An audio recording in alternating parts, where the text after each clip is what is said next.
Hey y'all, I'm going to show you how you can bind your seam allowance on the hood or the collar of any jacket really.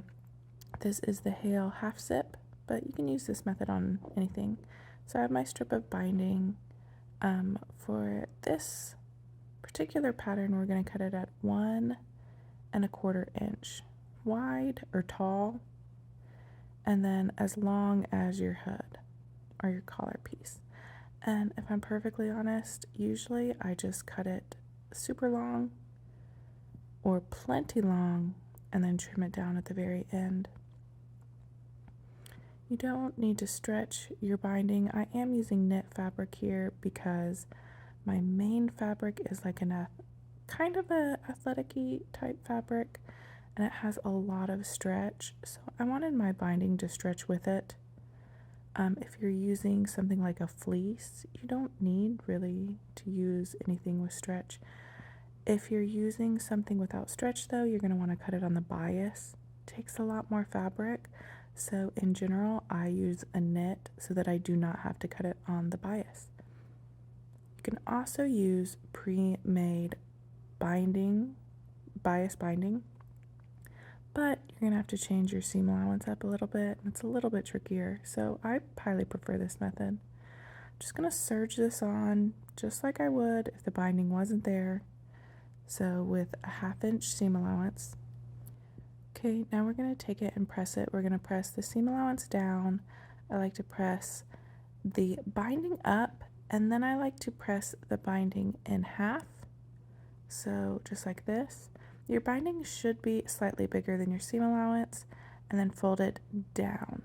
So you should have 3/4 inch left of your binding piece of fabric. This is just after I pressed. You can see that little crease there. I do highly suggest that you press. It'll come out nice and even and easy for you.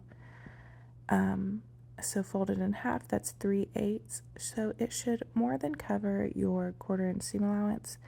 If you stitched your hood or your collar to your main using a sewing machine with a 1/2 inch seam allowance, you will have to trim it down to 1/4 inch. If you used a serger like me, you'll be all set and ready to go. So I'm just going to carefully pin my binding along the bottom. Should cover your 1/4 inch seam allowance, and then you should have 1/8 inch below it. So that's where I'm pinning it, at the very edge. It looks nice and neat. Yeah, and I love this method.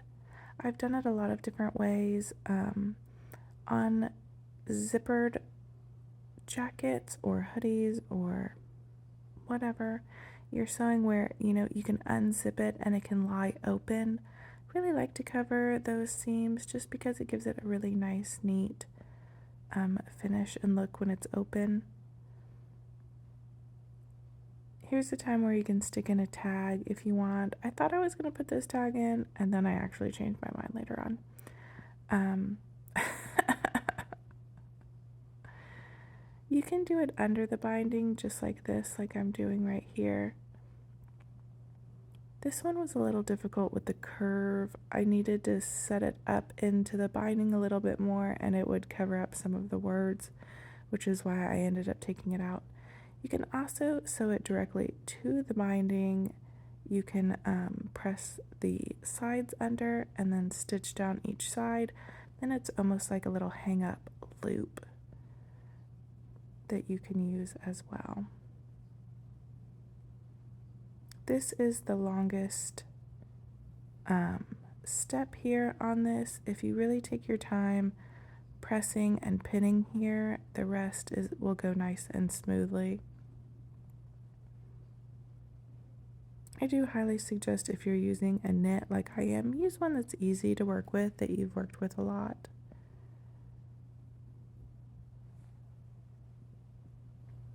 The more time you take on this step, making sure it's nice and pretty, and you can see I use quite a lot of pins. I'm not someone that usually pins and uses clips a ton, but this is a step where you really want to make sure it's nice and perfect before you take it to the sewing machine.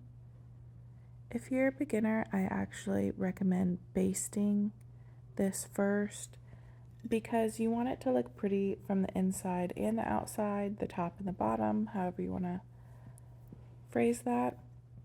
So you're going to have to pick which side you want to stitch on. When I was a beginner, I used to usually actually do it from the right side because I cared more about that being even and nice and pretty than the inside. But now I usually sew from the inside. So, you can try out both and see which one you think is easier for you right now. And who knows, maybe you'll change later on like I did.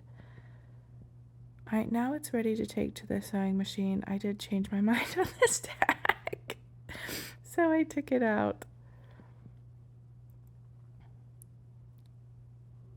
I'm just showing you another way you could do it. You can press these ends under and then stitch down each end. And then it's like you have a little hang up loop. So you could do that as well. I love using tags like that on jackets, hoodies, layers because they're not itchy. My crew doesn't really like tags on their shirts or pants that will be touching their skin. You want to make sure before you take this to the sewing machine to check the other side and make sure you don't have any hiccups on that side, okay? If you're a beginner, again, I highly suggest basting on this step. A quick baste is a way to make sure everything is going to come out perfect and it's nice and easy to take off if there's any bobbles. Okay, if you get any wrinkles or puckers or anything like that, especially on the side that you can't see. So if you're like me and you're sewing from the inside, you're just going to edge stitch along this binding.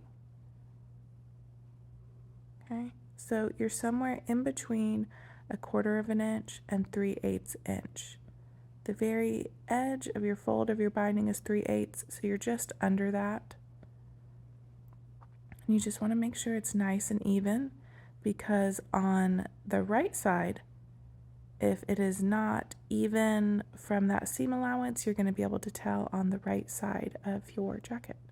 So go nice and slow. Again, if you haven't done this very many times or your fabric might be a little bit more challenging than you're used to, baste this, iron it, check it, make sure it looks perfect, take out any stitches that don't, and then go in with your final stitch. I'm going in with my final stitch. My fabrics weren't too difficult to work with, and I love this method. I've done it a lot of times, so skipping the basting, even though I'm telling you don't skip the basting.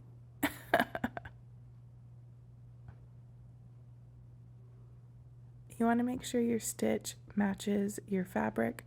So I have a stretch stitch. I'm using a stretch stitch, but if your fabric doesn't really stretch, you can go ahead and just use a straight stitch here.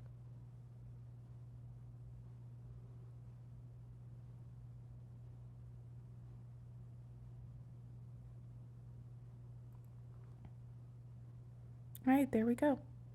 It's nice and beautiful on the inside. Just looks top stitched from the outside. I hope you enjoyed this method and I can't wait to see yours.